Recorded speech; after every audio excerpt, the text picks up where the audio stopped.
Welcome back, guys. Time for the Investors Education Series, and you know how we do.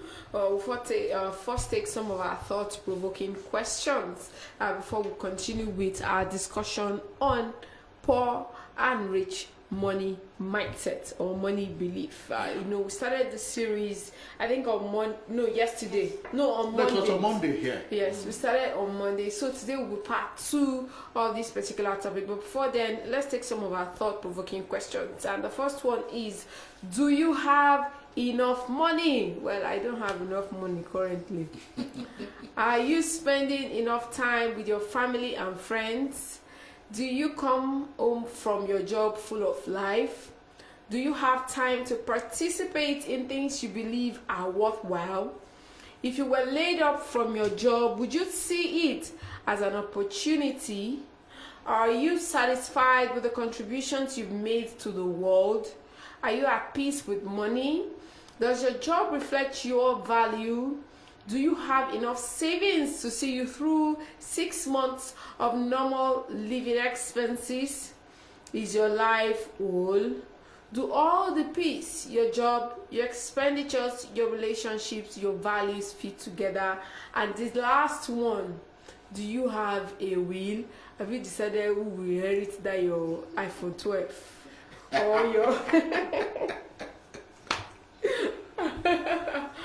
Or your favorite shoe?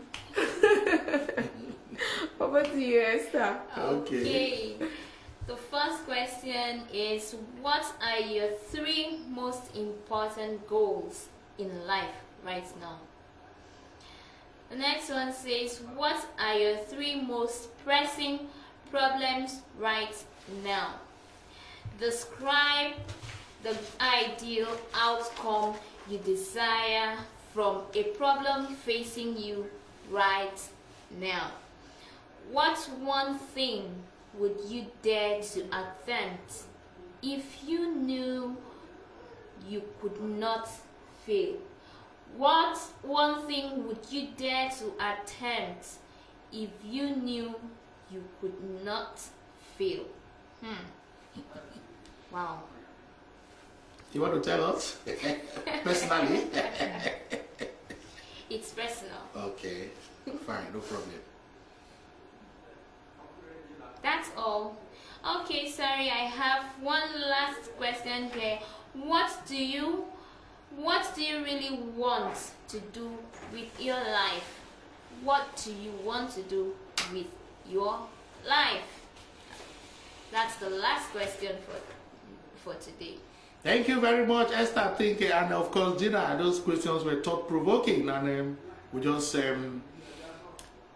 believe that our listeners and those of you who are watching us on our social media platform will take it seriously. And like Esther said, what one thing will she do if she knows that she will not fail? That is personal. So we just encourage you to also make it personal, but have it close to your chest and work on it very well. That thing that you have in your mind that you think if you start you are going to fail, you will not fail. If it's a business you want to start, go ahead and start it, you will not fail. If it is your finances you want to put in order, go ahead, start it. You will see that you will not fail. If you want to talk to a stockbroker, of course, Broad Street Radio is there for you. You can contact us and we'll give you all the best. Okay, so we're moving on straight to today's topic, which is a continuation, a part 2 of what we did on Monday. Yes, we're talking about the wealthy people, their belief, their mindset, what they think about. And of course, we also saw the counter, that is for poor people or those who have the poverty mentality.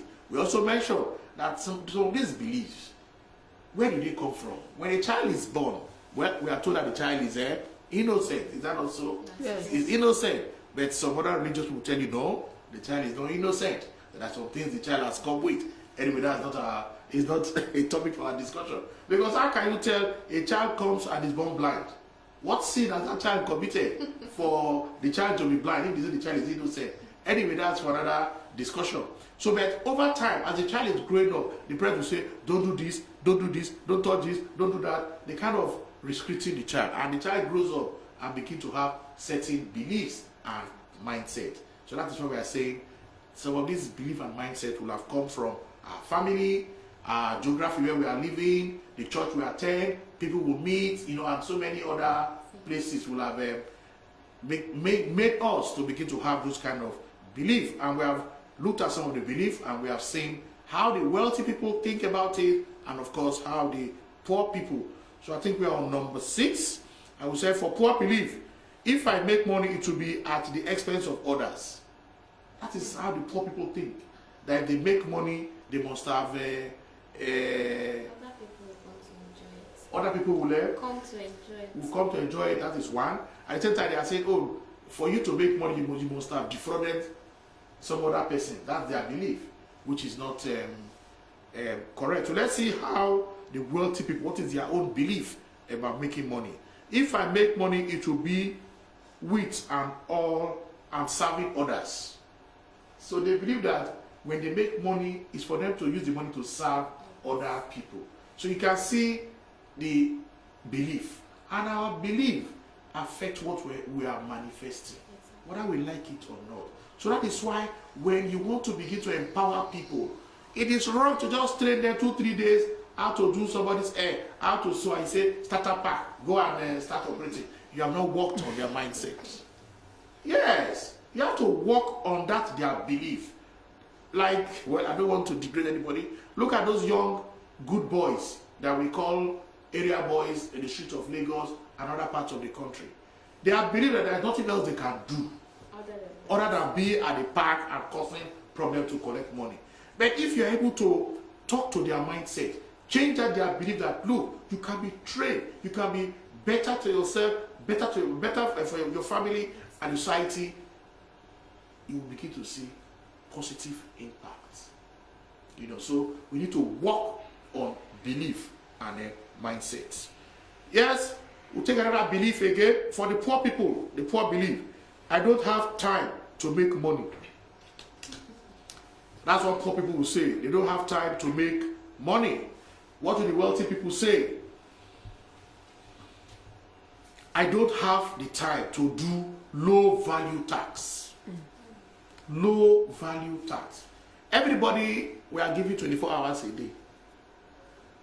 Even the president of the United States, he has 24 hours a day. But he's the most powerful man on earth today, I mean. Even our own president, the most powerful man in Nigeria today, he has 24 hours. I also have 24 hours. So, the poor will say, no, I'm so busy, I don't have time to make money. But the wealthy mindset, the wealthy belief will be, they prioritize.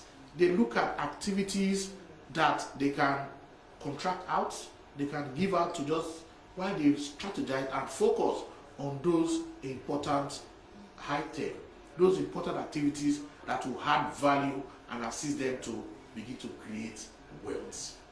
Of course, that is also a topic on its own, time management. But some experts will tell me that there is nothing like time management.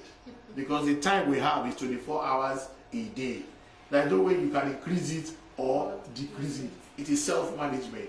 How you are able to manage yourself, because like we have said, everybody has the same 24 hours in a day.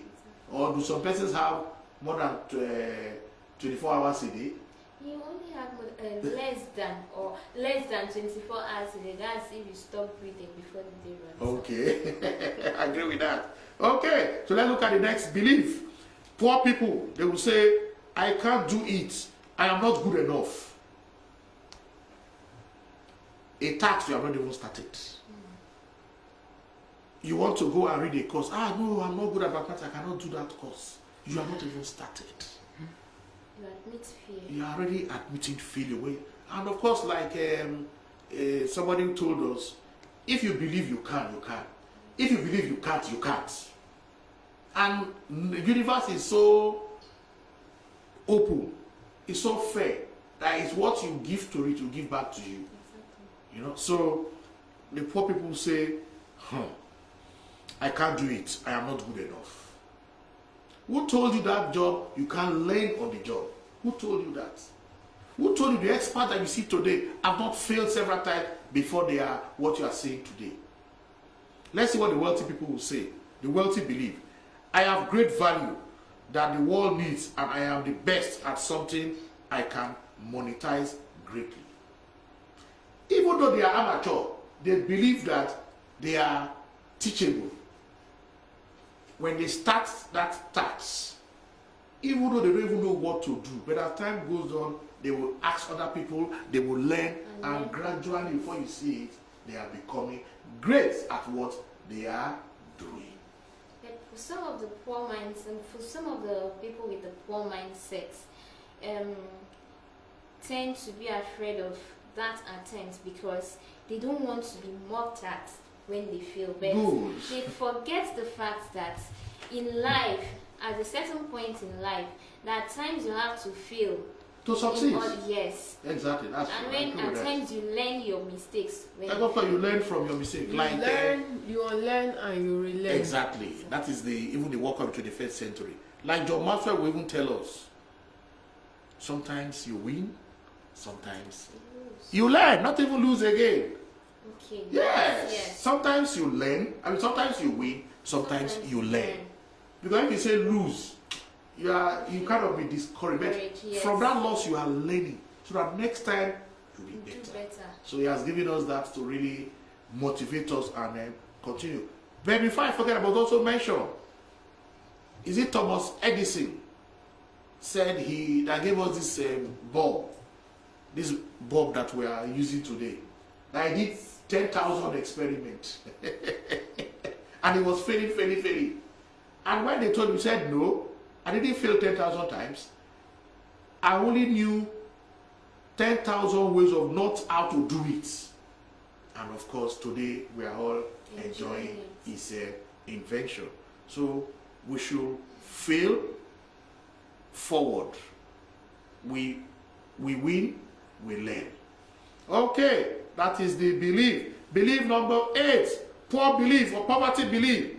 I don't deserve to be rich. You know, some people convince themselves they don't deserve to be rich. Yes, because they believe that it is destined for them to be the way they are. That the rich man you see, God has destined him to be rich. So every day they prefer to go and wait at his gate for him to give them something.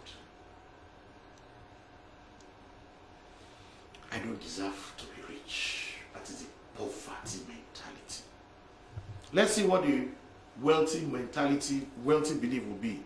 It is my calling and destiny to make and share riches. Their destiny, their calling to make and share riches. That is the wealthy mentality. You don't believe that this person is destined to be. Of course, we have seen people from a very poor background and they are wealthy today. If they had that belief that, well, because of my background, and I know where I can make this money. And that's why we are saying, don't allow your background keep you on the ground. Yes. Don't allow your background keep you on the ground. You know? You say poor background. What is poor? Poor is not being broke. A wealthy person can be broke temporarily. But when you are poor, it means passing over opportunities repeatedly. Passing over opportunities repeatedly. That is being poor.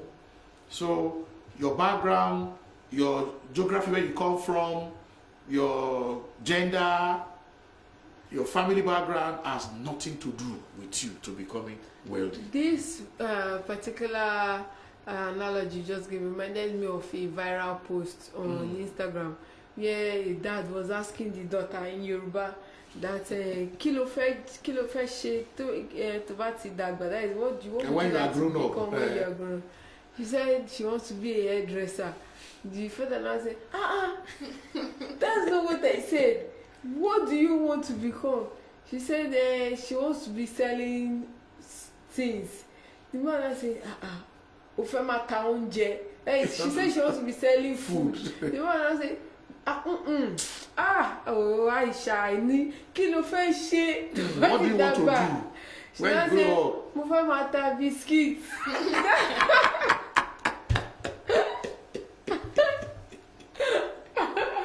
That's it. She wants to be selling biscuits. So the father was not like, So me, I went on the comment section to check, people's opinion. So a lot of people were saying that this young girl is obviously influenced by our immediate environment and the things that she's seeing, because from when the dad was asking her that question, she would pause and she would think before she said that. I'm sure she sees herself in the position of some people around her that she knows. But there were some job descriptions that she mentioned that are not so bad. That a lot of people have modernized these days, and they're making lots of money from it. So what the father should be doing then, as at that time, is to begin to talk to that young lady, begin to talk to her mind, so that her belief, begin to change that. Even though she's doing that hairdresser, she can take it to the next level and begin to create that wealth that she really deserves. Because look at it, God wants us to be rich, and He has provided everything. And that is why I go against economics who tell me human wants are unlimited, and when the resources to satisfy it is limited. There is abundance for everybody. We should not have that scarcity mentality. We should have abundance mentality.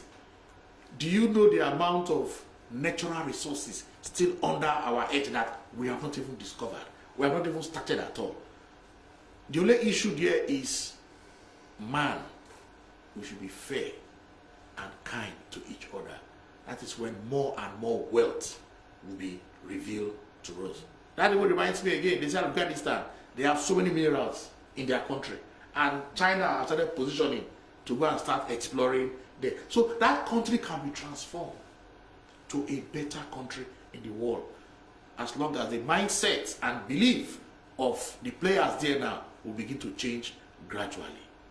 So I'm very positive about that. Let's look at another belief again. The poor people. I have to pay all my bills and expenses first, and there is nothing left.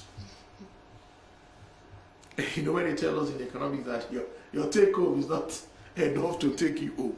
So now the poor people, they pay all their bills and there's nothing left for them. So and if nothing is left, how can they create wealth? But is that reality? That's what they are saying. Let's see what the wealthy people will say. The wealthy belief, wealthy mindset. I pay myself first, then I pay bills and expenses with what is left. This is very, very critical. And it goes to show what we have been saying on this Investor Education series. That book I always recommend, The Richest Man in Babylon. The first step for you to create wealth is 10% of what you earn is yours to keep. Of course, after you have settled with the man upstairs. The 10% after you have settled with your God, the next 10% is yours to keep. So for the poor mentality people, the poor poverty mindset, poverty belief, when they collect their salary or whatever money they have made, they settle every other thing.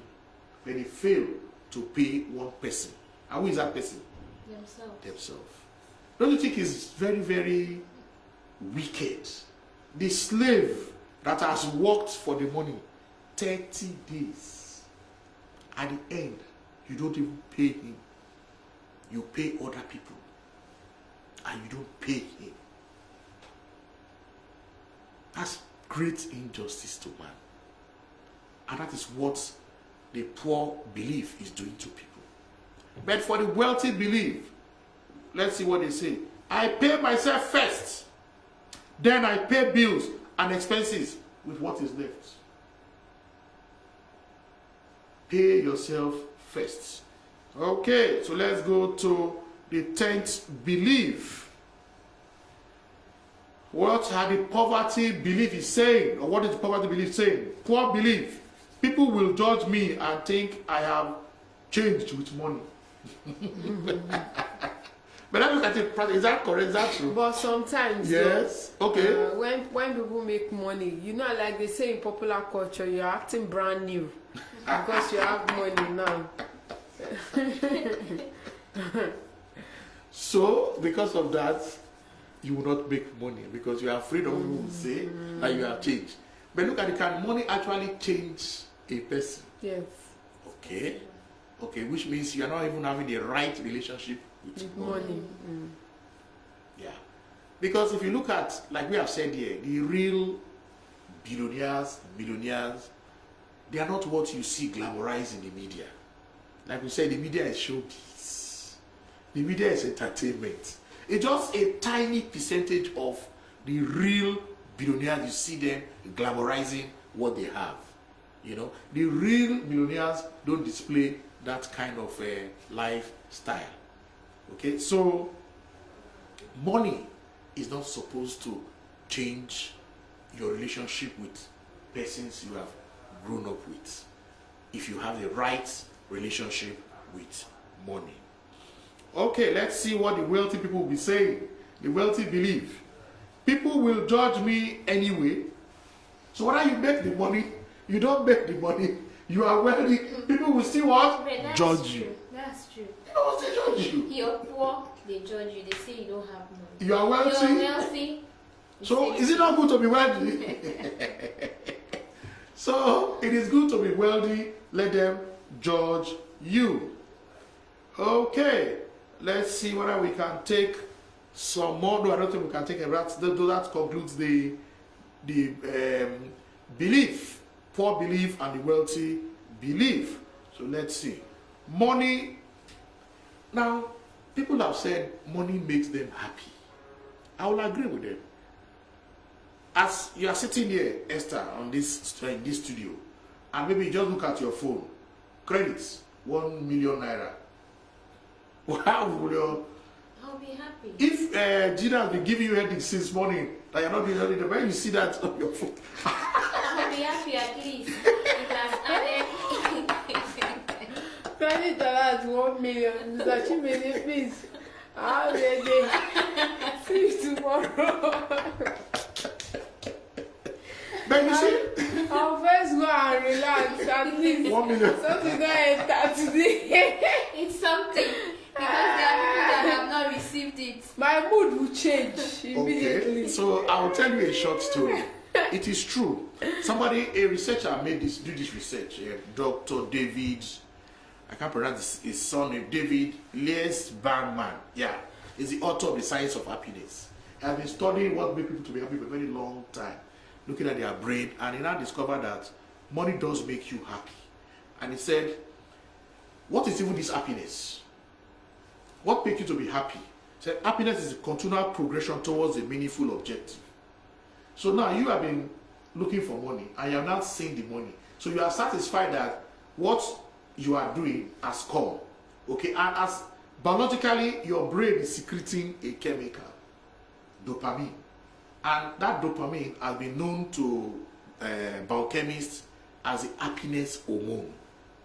I know that biologically we have been told that we have hormones in our body, you know, estrogen, testosterone and all that. They affect our behavior, they change our mood and all that. So the same thing, this happiness hormone, once you see that satisfaction that you're trying to realize what you have been doing, it secretes that chemical and your body system changes and you are happy. So that is the science of happiness. So there are 4 primary chemicals of happiness. I've just mentioned them. Dopamine is there, oxytocin is there, serotonin is there, endorphin is there. So you can see that, yes, money changes chemicals in the brain once you see that activity happening. It might not be only money, you just get satisfaction of what you have been doing. Your body system will change and you will be happy. So that is the story of money making us happy. And like we have said here, if you say money is not good, you don't know where to shop. Yes, money can buy you bed, but it cannot buy you sleep. Money can buy you a house, but it cannot buy you a home. But at the end of the day, money is still very good as long as we have a right relationship with money and we take care of money very well, because money goes to where it is respected, where it is made use of very well. Yes, I will end this segment with a quote from one of the world's richest man today, Bill Gates. Even though he's a divorcee now, we still respect him. Of course. If you are born poor, it is not your mistake. But if you die poor, it is your mistake. Thank you. All right, that wraps up the Investors Education Series for today, and also the Afternoon Business Show. Join us at 4 p.m. for the Nigerian stock market call-over as well as the NAS report. Have a lovely Wednesday evening and remain blessed. Thank you.